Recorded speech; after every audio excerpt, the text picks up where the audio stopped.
क्या एक वेश्यागामी, चोर और डकैत को मोक्ष मिल सकता है जिसने 88 साल तक केवल पाप किया हो? श्रीमद् भागवत पुराण की यह कहानी आपके रोंगटे खड़े कर देगी। ये सबूत है कि भगवान का नाम पापों की आग से भी ज्यादा शक्तिशाली है। कहानी है कन्नौज के एक ब्राह्मण अजामिल की, जो कभी वेदों का ज्ञाता था, लेकिन एक वेश्या के मोह में ऐसा फंसा कि अपना धर्म, अपनी पत्नी और अपने माता पिता सबको त्याग दिया। उसने वो हर पाप किया जो एक इंसान कर सकता है, चोरी, डकैती और हत्या। पाप करते करते अजामिल 88 साल का बूढ़ा हो गया। उसके 10 बेटे थे। संतों के कहने पर उसने अपने सबसे छोटे और लाडले बेटे का नाम रखा था नारायण। अजामिल को भगवान से कोई मतलब नहीं था। उसकी जान तो बस अपने बेटे नारायण में बसती थी। वो सोते जागते बस नारायण नारायण रटता रहता अपने बेटे के लिए। फिर वो भयानक घड़ी आई। अजामिल अपनी खटिया पर आखिरी सांसें गिन रहा था, तभी उसे 3 खौफनाक यमदूत दिखाई दिए। उनके हाथ में पाश, रस्सी थी और आंखें अंगारों जैसी लाल। वे अजामिल की आत्मा को घसीटने आगे बढ़े। अजामिल डर से कांप उठा। उसका गला सूख गया। घबराहट में उसे भगवान याद नहीं आए। उसे याद आया अपना छोटा बेटा जो आंगन में खेल रहा था।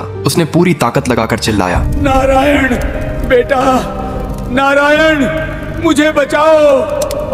बस यही वो पल था जिसने ब्रह्मांड का नियम बदल दिया। पुकार बेटे के लिए थी, लेकिन नाम तो जगत के पालनहार का था। आवाज बैकुंठ तक गई। यमदूत उसे छूने ही वाले थे कि बिजली की रफ्तार से भगवान विष्णु के 4 पार्षद वहां प्रकट हो गए और यमदूतों की रस्सी काट दी। यमदूतों ने कहा, यह महापापी है, इसे नर्क ले जाना हमारा काम है। तब विष्णु दूतों ने वो बात कही जो आज भी शास्त्रों में गूंजती है, जैसे अनजाने में भी आग को छू लो तो हाथ जल जाता है, वैसे ही मरते वक्त अनजाने में भी अगर कोई नारायण बोल दे तो उसके करोड़ों जन्मों के पाप जलकर राख हो जाते हैं। इसने प्रभु का नाम लिया है, अब यह तुम्हारा नहीं रहा। यमदूत खाली हाथ लौट गए। अजामिल को नया जीवन मिला। उसने तपस्या की और अंत में उसे बैकुंठ प्राप्त हुआ। सोचिए, अगर बेटे के धोखे में लिए गए नाम में इतनी शक्ति है तो जो प्रेम से भजते हैं उनका क्या होगा? अगर आप भी मानते हैं कि प्रभु के नाम में शक्ति है तो कमेंट में अभी लिखें नारायण नारायण।